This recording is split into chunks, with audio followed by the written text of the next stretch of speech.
আসসালামু আলাইকুম, welcome to Samia's daily life. কেমন আছেন সবাই? নিশ্চয়ই অনেক ভালো। আমি আলহামদুলিল্লাহ অনেক ভালো আছি। তো আজকে আপনাদের জন্য নতুন আরও একটি ভিডিও নিয়ে চলে আসলাম। এই ভিডিওতে আপনাদের সাথে আমি শেয়ার করব আমার বাংলাদেশের জার্নি আর ঈদের দিন সকালবেলা আমি পাসপোর্টগুলো রেডি করছি আর বাংলাদেশে যাওয়ার জন্য প্রস্তুতি নিচ্ছি। যেদিন আসি সেদিন ঈদ ছিল, বাংলাদেশের ঈদ। আমরা যখন ইংল্যান্ডে ছিলাম, ইংল্যান্ডের সকালের ঈদটা আমরা ইংল্যান্ডেই কাটিয়েছি, আবার দুপুরটা বাংলাদেশের ঈদের সাথে এসে সামিল হতে পেরেছি। আলহামদুলিল্লাহ সবার সাথে একসাথেই ঈদটা করতে পেরেছি। তারপরও শান্তি লাগছে যে অনেক কষ্টের পর সবার সাথে একসাথে আমরা ঈদ করতে পারছি।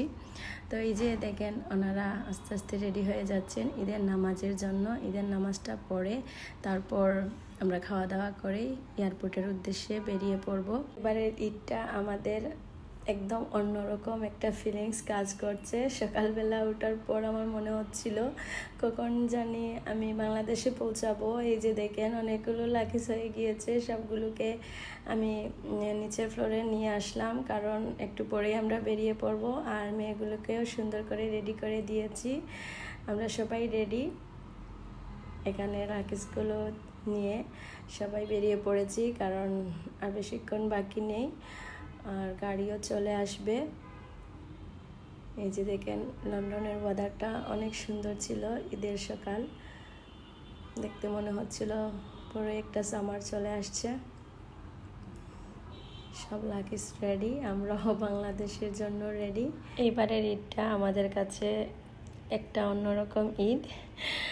আমরা যখন ঈদের দিন সবাই মিলে একসাথে যাচ্ছিলাম, মনে হচ্ছিল কোথাও হয়তো লং জার্নিতেই যাচ্ছি। আমাদের এই যে গাড়িতে সবাই উঠে পড়েছি, একসাথেই আমরা যাচ্ছি।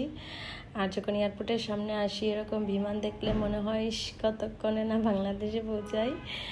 তো আমার বাচ্চাগুলো তো অনেক এক্সাইটেড। অনেক লেট হয়ে গেছে ভিডিওটা আপলোড করতে করতে, কারণ বাংলাদেশে যখন আমি পৌঁছাই তখন আসলে সব কিছু ভুলে গিয়েছিলাম যে আমি ভিডিও করে আপনাদের সাথে শেয়ার করব, কারণ অনেক দিন পর সবার সাথে দেখা আর তাদের সাথে দেখা সাক্ষাৎ করার পর আর টাইমই পাচ্ছিলাম না যে আপনাদের সাথে এই ব্লগগুলো শেয়ার করি। বাট এখন একটু হলে ফ্রি হলাম, তাই ভাবলাম আপনাদের সাথে ব্লগগুলো শেয়ার করি, আপনারাও দেখবেন আমরা কেমন করে আনন্দ করছি। আমাদের লন্ডন থেকে সিলেট টু যাত্রা কেমন হয় সেটা আপনাদের সাথে শেয়ার করব। তো এখানে আমরা লাকিসগুলো নিয়ে ভিতরে ঢুকে পড়ছি এয়ারপোর্টের।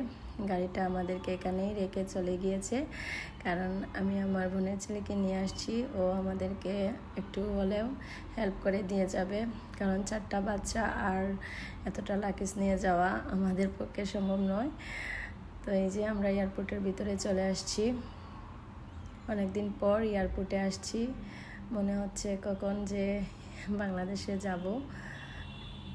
তো এয়ারপোর্টে এই যে এইটাই হচ্ছে অনেক কষ্টের একটা জায়গা, কারণ এখানে দাঁড়িয়ে লাকিসগুলোকে যখন ওজন করা হয় তখন অনেক কষ্ট হয়ে যায়। অনেক কষ্টের পর আমার বোনের ছেলেটা চলে যাচ্ছে ভাই বলে, ও আমাদেরকে এখানে অনেক হেল্প করেছে, থ্যাংক ইউ ওকে। তারপর আমরা আস্তে আস্তে করে রওনা দিচ্ছি। একটার পর একটা চেকিং হচ্ছে, এখানেও আর একটা চেকিং আছে। এই চেকিংয়ের পর আমরা প্লেনের ভিতরেই চলে যাব। আমি তো অনেক চিন্তা করছিলাম যে লাকিজগুলো কি ঠিক মতো নিতে পারবো, যেগুলো আমি নিয়েছি সবার জন্য। তো আলহামদুলিল্লাহ কোনো প্রবলেম হয় নাই, ঠিক মতোই সব কিছু হয়েছে। এখন আমরা আল্লাহর নাম নিয়ে রওনা দিয়ে দেব। বাংলাদেশে যাওয়ার একটা ফিলিংস কি বলবো, কেমন লাগে। এয়ারপোর্টে আসার পর আমি এটাই ফিল করলাম যে আসলেই নিজের দেশের প্রতি একটি মায়া, এই মায়াটা কখনোই ছাড়া যাবে না, যতই যাই হোক। বাচ্চাদেরকে যখন নিয়ে যাচ্ছি, একটা বইও চিন্তা করছে কী করে কি হবে, কেন সবাই আমার ছোট, সবাই কি করবে। বাট তারপরেও যাচ্ছি, আল্লাহ সব কিছু ঠিক রাখবেন ইনশাআল্লাহ। তো এখানে চেকিংটা করার পর আমরা ভিতরে ঢুকে পড়েছি। এখানে প্লেনের জন্য অপেক্ষা করছি, প্লেনটা আসার পরই আমরা ঢুকে পড়ব। আমার মেয়েগুলা সবাইকে হাই বলছে, ওরা তো অনেক এক্সাইটেড কখন ওরা বাংলাদেশে যাবে। তো এখানে সবাই অপেক্ষা করছি প্লেনের। তারপর অপেক্ষার প্রহর শেষ করে প্লেনটা চলেই আসছে। এখন সবাই একটু তাড়াহুড়া করেই দৌড় দিচ্ছি, কারণ প্লেনে উঠতে হবে। দেখেন আমার ছেলেটা লাকিজটা ধরে টেনে নিয়ে যাচ্ছে, কি একটা এক্সাইটেড ওর ভিতরে কাজ করছে। এখানে অনেকগুলো শপ ছিল, দেখতে অনেক ভালো লাগতেছে, বাট এটাতে ঢুকে শপিং করার যে একটা এই টাইমিং আমাদের ছিল না, তাই জাস্ট শুধু দেখছি। এই তো আমরা প্লেনে উঠে পড়েছি। এই রাস্তাটা বের হতে পারলেই আমরা প্লেনে উঠে পড়ব। আমরা তো এখন প্লেনে উঠে পড়বো। এখানে আমাদের একজন পরিচিত ভাইয়ের সাথে দেখা হয়ে গিয়েছিল, তো ওনার কাছ থেকেও বিদায় নিয়ে নিলাম। এই তো আমরা প্লেনে ঢুকে পড়েছি। এখান থেকে আমাদের জার্নি স্টার্ট। দীর্ঘ 9 ঘন্টা জার্নি করার পর তারপরে দেশে পৌঁছাবো ইনশাল্লাহ। তো সবাই এক এক করে প্লেনে উঠে পড়েছি বিসমিল্লাহ বলে। আমাদের চার্জারের সিটে চলে যাব। তো এখানে সিটে আমি বসে পড়েছি, আমার উইন্ডোরের পাশেই সিটটা ছিল। তো এখানে বসার পর বিকেলের একটা সূর্য দেখে অনেক ভালো লাগলো। এখন প্লেনটা আস্তে আস্তে করে ছাড়া হয়ে গিয়েছে, এখন আকাশের উদ্দেশ্যে উড়াল দেবে। এই যে দেখেন প্লেনটা কি করে আকাশে উঠছে। প্লেনে ওঠার পর যখন আকাশে ফ্লাই করে তখনই একটু ভয় লাগে। এই যে দেখেন আস্তে আস্তে উপরের দিকে উঠছে, আর মনটাতে একটা ভয় ফিল করছি, কারণ বাচ্চাদেরকে তো নিয়ে যাচ্ছি, তাই একটু ভয়ই কাজ করছে। আপনারা কিন্তু আমার ভয়েসে একটা নজ শুনতে পারবেন, সেটা হচ্ছে বাংলাদেশের পিট গাড়ির আওয়াজ। এই গাড়ির আওয়াজ সারাক্ষণ শুনতে হয়, এটাই একটা বড় ভালো লাগার জিনিস, কারণ আমাদের দেশে তো এরকম শোনা যায় না। আর এই দেশে আসার পর আমার বাচ্চারাও শুধু এটাই বলছে, আম্মু গাড়িরা কেন এত নজ করে। আমি বলছি বাবা এই দেশে এরকমই।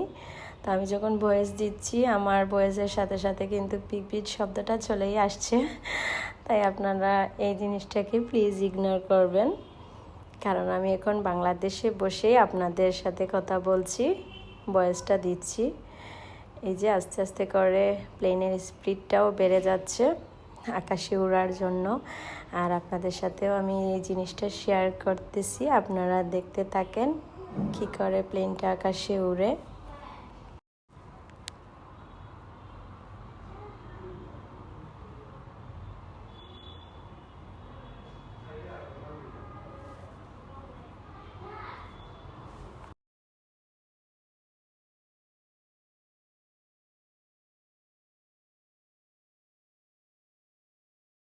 এই যে আমরা বাংলাদেশের উদ্দেশ্যে আসমানের উপরে উঠে পড়েছি।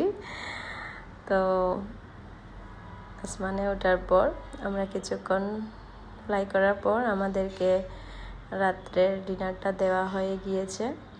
তো এখানে রাত্রে ডিনারের জন্য ওনারা কী দিয়েছেন আপনাদের সাথেও একটু শেয়ার করি। বাংলাদেশ বিমানের সার্ভিসটা ভালোই ছিল। এখানে ছিল লাম কারি আর ভেজিটেবল, এটাই আমরা অর্ডার করেছিলাম। তো এখানে আমার ওপেন করাটা অনেক হার্ড ছিল, কারণ এক হাতে আমি মোবাইলটা রেখেছি আর এক হাতে ভিডিও করছিলাম।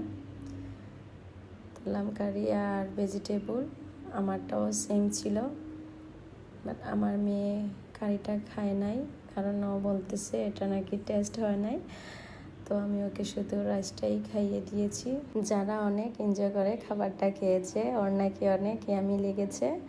তো খাওয়া দাওয়া শেষ, আমি আমার মেয়েদেরকে বলতেছি এখন তোমরা ঘুমিয়ে পড়ো, কারণ 9:30 হয়ে গিয়েছে আর প্লেনের লাইটটা ওরা নিভিয়ে দিয়েছে। এখন জাস্ট রিল্যাক্সের পালা। তো ওদেরকে বলতেছি এখন টিভিটা অফ করে নাও আর ঘুমিয়ে পড়ো।